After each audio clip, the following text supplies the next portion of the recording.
Me and my new husband's wedding was this Sunday, and it was absolutely beautiful. My husband and I have been together for almost 8 years, and I've known his family for that amount of time as well. Everything was perfect, except for this one horrible instance with my mother-in-law. My mother-in-law, who I'll call Jolene, has always been a flighty, self-absorbed, irresponsible person. She's the type of person that will be sweet and polite to your face, but she holds a lot of grudges over very small things. And if you ever do something to offend her, she'll never forgive you for it. I'm almost certain that she has some sort of developmental or personality disorder, but I'm not a shrink, so it's just an educated guess. One of the ways her narcissistic tendencies materialize is through Facebook. She is absolutely obsessed with Facebook. She can't go anywhere or do anything without posting about it. She's had falling outs with people because of their activity on Facebook that she didn't approve of. So when Jolene showed up at our wedding, she, unbeknownst to me or my groom, already considered my maternal grandmother, we'll call her Rose, her enemy, because apparently Rose didn't like enough of her posts on Facebook. We had the ceremony. The ceremony was gorgeous, and immediately after, it was time for family pictures. When my husband and I were standing up with his parents for pictures, Rose calls out in jest, "Jolene, quit hiding behind / groom, let's hatch. You're beautiful." I didn't know it then, but it was this comment that set Jolene off. I heard her mutter a few incomprehensible things while we stood together. So I knew she wasn't happy about the comment, but I didn't know the full extent. We took a few more pictures with his family and a few with mine. And then the photographer asked the wedding party to go to a different location for more pictures, so we left them. We finished all the post-ceremony pictures within half an hour, and then dinner came. When my husband and I sat down with the rest of our guests for dinner, my grandmother came over to us and asked us where Jolene was, because she saw that her comment had upset her and she wanted to apologize to her for the misunderstanding, and that she was just kidding and didn't mean anything by it. I looked around the room and didn't see Jolene. My husband told her that he wasn't sure where she was, but if they found her, they'd let her know that Rose wanted to speak to her. After Rose left, my husband looked at me and told me that after the pictures at the ceremony, Jolene had thrown a tantrum when we left and was currently sitting in the car waiting for her brother to drive her back to the hotel. She missed the entire reception. We had to cancel the mother-son dance. I haven't seen or heard directly from Jolene since we took pictures with her at the ceremony, and it's been over 4 days now. She also hasn't spoken to my husband at all, not via text or otherwise, which is certainly unusual because she normally texts him at least once a day. She posted a few vague, passive-aggressive posts on Facebook the night of the wedding and the day after. Things like, "The most important thing is to be kind," and "I'm so thankful that I got to live with the family I was raised in." But there's been no acknowledgement that her kid just got married. When I went to tag her in the photos from the wedding a couple of days ago, I found out that she's now blocked me and my entire family. She hasn't blocked my husband, however. I texted my sister-in-law, who's closest to Jolene and still lives with her in their family home, and asked what the hell was up.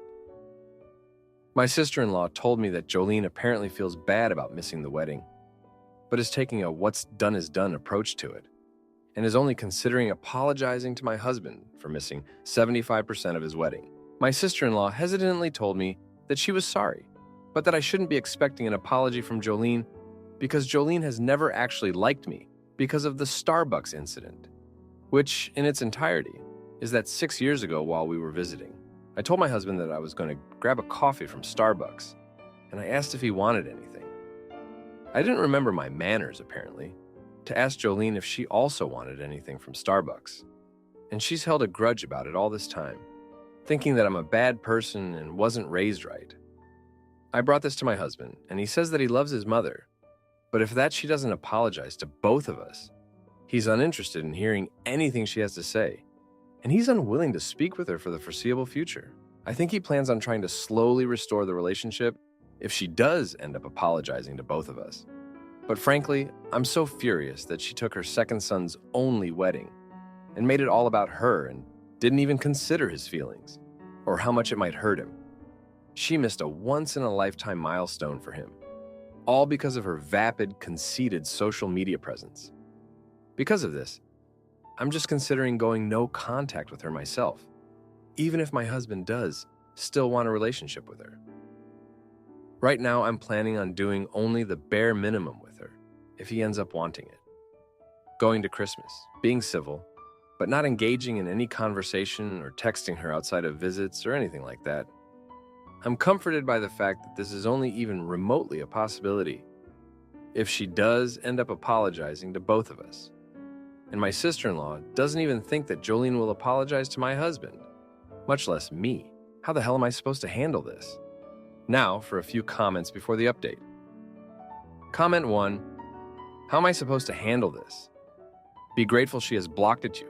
You don't need to handle anything. Don't feed into her drama.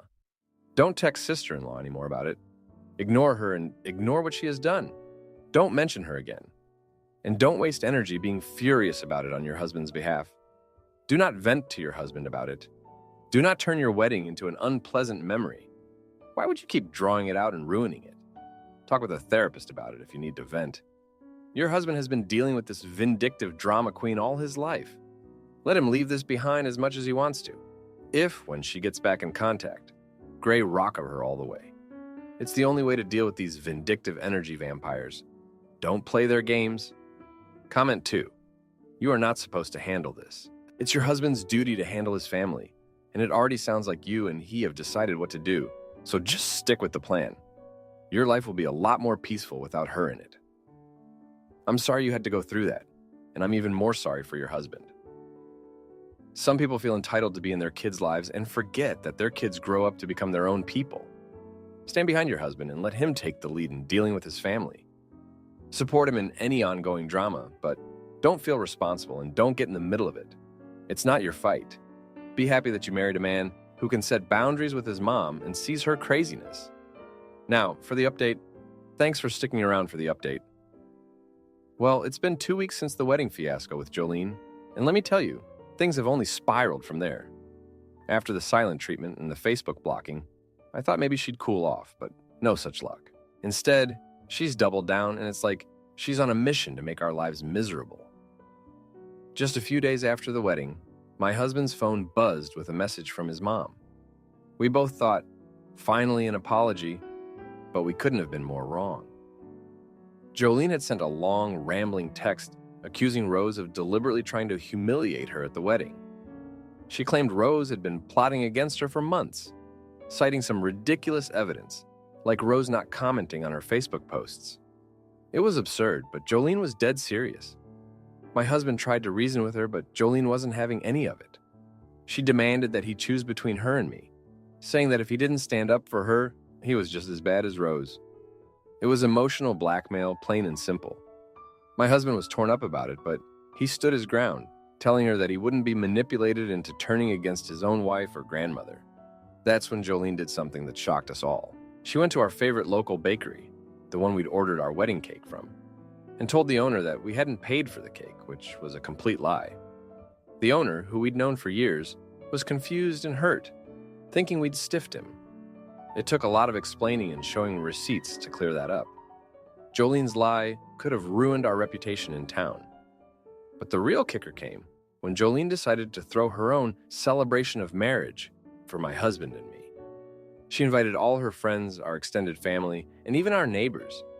It was like she was trying to redo our wedding, but this time as the gracious host. She plastered it all over Facebook, making sure everyone knew she was the one throwing this grand event. We were blindsided. We didn't want another party, especially not one thrown by Jolene as some twisted way to prove she was the better person. We declined the invitation, which only made things worse.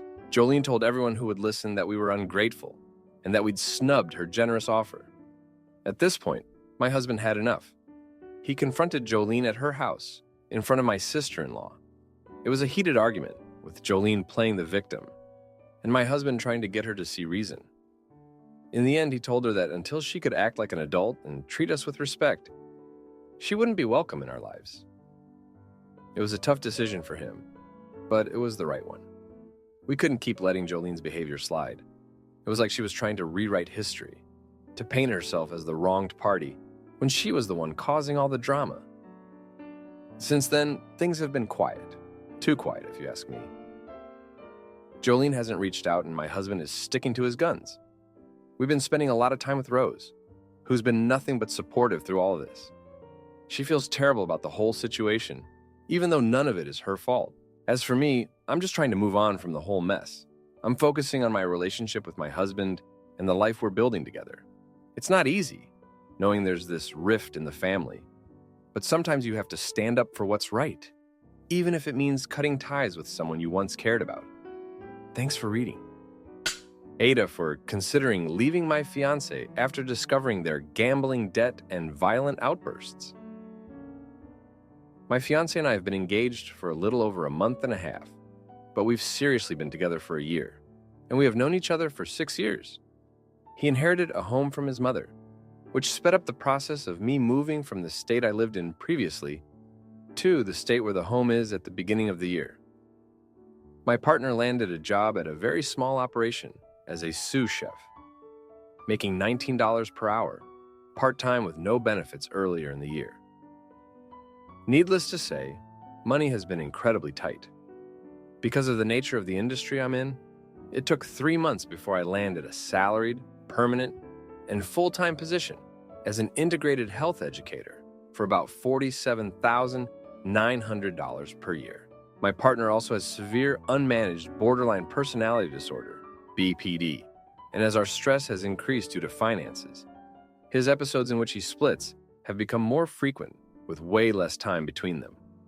They often happen on a daily basis at this point. In his splitting episodes, at best he would isolate himself in our guest room for days on end and he dissociates. We often get into some really awful arguments when he's splitting, but he has never yelled at me until late. If he did feel angry, he would step away from the conversation. Regardless of that, he often says hurtful things and has acknowledged outside of his splitting that he does that to hurt me when he's in that state of mind, and he doesn't understand why. His behavior has been escalating during his splitting. The first instance about 2 months ago was him punching our bedroom door after starting an argument with me. He hasn't been paying bills we split after telling me he covered them or keeping track of them, and as a result, our gas has been shut off. He has refused to share account information with me concerning utilities, so I had to get his mother involved so we could coordinate paying bills together. When I was at work on Monday, he was having an episode, and due to what he said, his new job offer was rescinded. I was devastated as it was a position that not only paid well at $55,000 per year, but was full-time, salaried, and had benefits. I also worked hard to rewrite and scrap his entire old resume, start a LinkedIn, send emails to companies for him, and I would sit with him during my off days to send him job listings for hours while he applied to them, including this one. But in essence, after signing his job offer letter, onboarding documents, and receiving a start date, he inexplicably told the executive chef that he was considering other offers and wasn't sure if he could accept it. There were no other offers. On Friday, he made a joke about how his brain is screaming to unalive me. Yesterday, we got into a pretty nasty argument about him missing his ex as a friend. While I was talking calmly, he started to ignore me and got on his phone. I asked him what he was doing. He turned towards me and aggressively mushed his phone into my face. I gently pushed his hand away and I said, Don't do that." He responded to that by throwing his phone as hard as he could at my face. It hit the entire right side of my face hard. I have a red bruise under my eye and that side of my face has been tender and throbbing since last night. Shocked, I told him he attacked me and I asked him if he was serious. He then screamed at me at the top of his lungs to leave right now, and leave him alone while pounding his fists on the kitchen counter while leaning over it to get in my face. He threw some sketchbooks on the ground, knocked a cup of iced tea over, and pushed everything on the kitchen counter off of it. I immediately left and barricaded myself in the main bedroom. Later that night, he sent me a written apology through the door. I told him through the door that I am not and will not accept his apology. I also mentioned that I do not feel safe around him. He said that he understood and regretted what he did, said that he lost control, and profusely apologized to me while sobbing after I told him I had a bruise under my eye. He asked if I needed anything. I told him I wanted to be alone for the night, and he left me alone. What do I do? Now, for a few comments before the update. Comment 1. He's getting out of control and most likely hasn't slept in quite a while. He needs medical assistance. If he still has parents or parental figures in his life, please contact them and tell them he needs to self-admit into a hospital emergency room with a designated psychiatric unit. He won't want to do this, so you'll need these other people to intervene and tell him that this is in his best interest. Meanwhile, you need to get yourself someplace safe. Comment 2. There's no question here, right? You just need us to confirm what you already know. Leave him now, right away. Don't delay or discuss. There's no negotiation here and no need for couples therapy. This, despite the engagement, is a new relationship, and you should just quickly move on. Seriously, this isn't a Reddit overreaction of telling everyone to break up. Leaving him is the only option here. Now, for the update. Thanks for sticking around for this update. So, things have gone from bad to worse. Remember how I said my partner's behavior was escalating? Well, it turns out he's been hiding more than just his episodes from me. Last week I found out he's been secretly gambling. That's right, gambling. And not just a few bucks here and there. We're talking thousands of dollars. Money that was supposed to go to our bills, to our future. I only found out because a debt collector showed up at our door looking for him. I was floored. I knew we had money issues, but this was a whole new level of betrayal. I confronted him about it, and he broke down, admitting everything. He said the stress of his mental health and the job loss pushed him over the edge. He was looking for an escape, a way to feel in control. But gambling, that's not control. That's chaos, and now we're in deep. The debt collector wasn't the only one. There are more, and they're all looking for their cut. In the midst of all this, my partner's mother, who I thought was on my side, turned out to be enabling his behavior.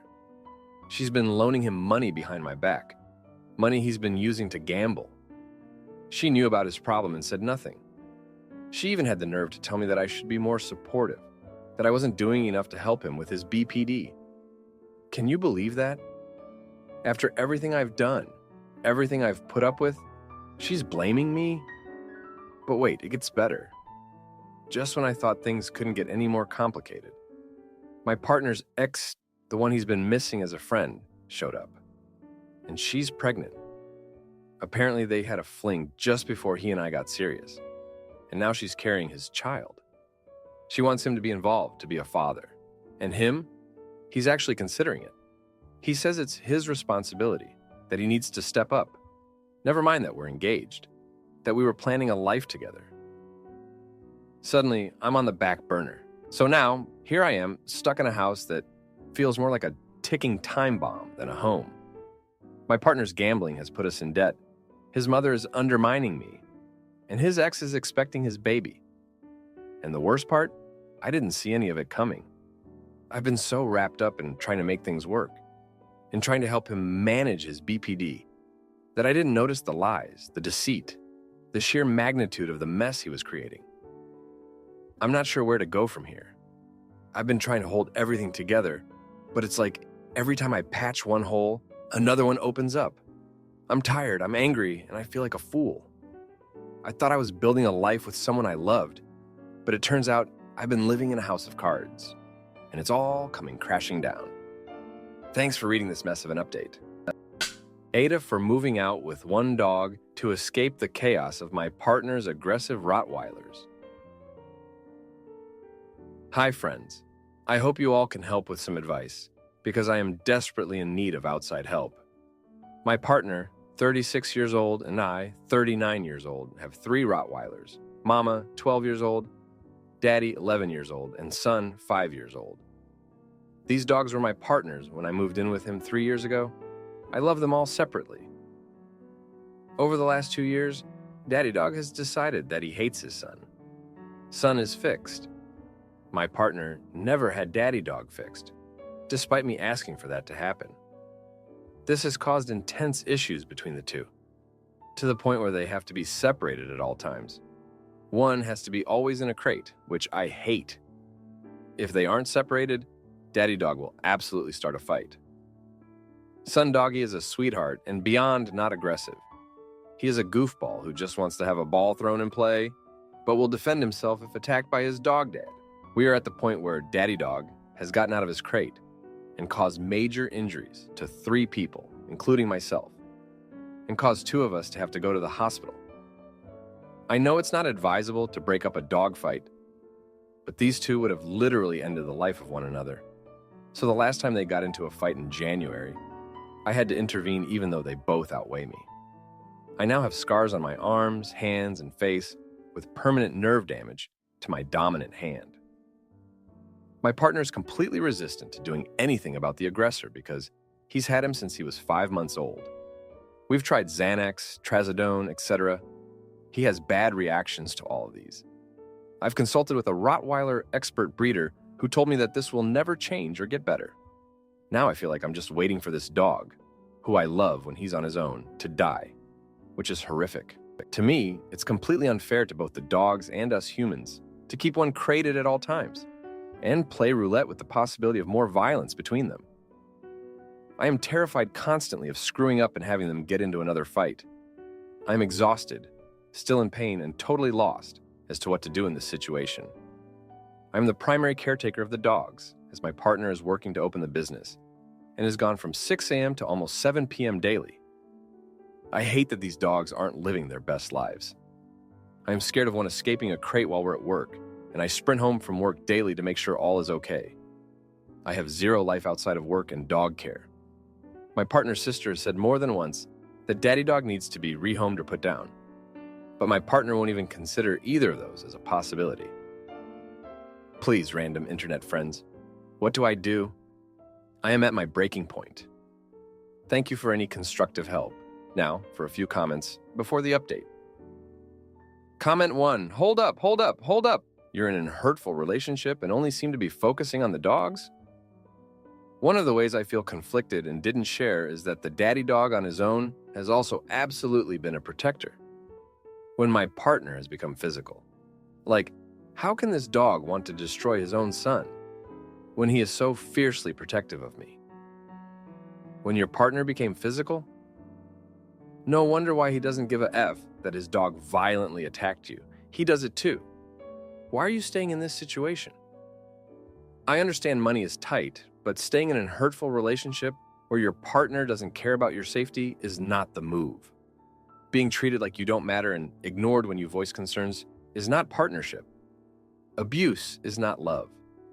There must be local resources to help you get out, or friends and family you can turn to. Comment 2. We are at the point where the daddy dog has gotten out of his crate and caused major injuries to 3 people, including myself, and caused 2 of us to have to go to the hospital. Why do you still have the dog? You're keeping the pets locked up in crates so they don't unalive each other and have attacked 3 people already. That is no life for pets. How many more people need to be harmed before your partner realizes? Does he want to wait until a kid's face gets mauled off? Your dog is a threat and dangerous. Tell your partner that it's either you or the dog. If he refuses to remove the dog from your home, you're taking the other dog with you and moving out. The irresponsibility on his behalf is alarming. 2 people have gone to the hospital already. You're not even safe in your own home. Now for the update. Hi friends. Thanks for sticking with me through this. I need to vent about what's been going on. So, things escalated quickly after my last update. My partner's sister, who's always been the voice of reason, decided to take matters into her own hands. She showed up one day with a friend who works with a rescue organization, ready to take Daddy Dog to a new home. My partner lost it. He and his sister had a huge blowout right in the middle of our living room. Accusations flew, old family drama resurfaced, and in the heat of the moment, Daddy Dog got loose. It was like watching a nightmare unfold. Daddy Dog went straight for Son Dog, and before I could even react, they were at it again, snarling and biting. My partner's sister's friend jumped in to help separate them, and she got bitten badly. There was blood, screaming, and the sound of the dogs. It was chaos. We had to call an ambulance, and she ended up needing stitches. After that, my partner couldn't deny the severity of the situation anymore. He agreed to let his sister's friend find a new home for Daddy Dog, but the damage was done. His sister didn't speak to him for weeks, and the friend said she'd never step foot in our house again. But here's where I got my so-called revenge. I was angry, hurt, and tired of being the only one truly worried about the safety of everyone involved. So I started secretly looking for a place of my own. I found a small apartment that allowed pets and made arrangements to move in with Sundog.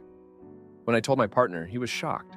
He begged me to stay, promised things would change, but I couldn't take any more empty promises. The day I moved out, I felt a mix of relief and sadness. I was starting over, but at least Sundog and I would be safe. My partner was left to deal with the aftermath of his decisions, and I heard through the grapevine that he's struggling to manage his business and the remaining dogs on his own.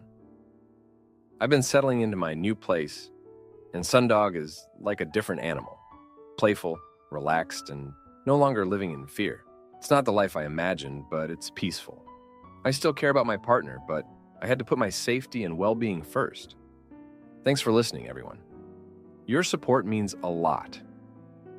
If you like this video, you'll probably like these too. Also, while you're here, please consider subscribing. It's your support that keeps this channel alive and allows me to make better and longer videos. Have a great day.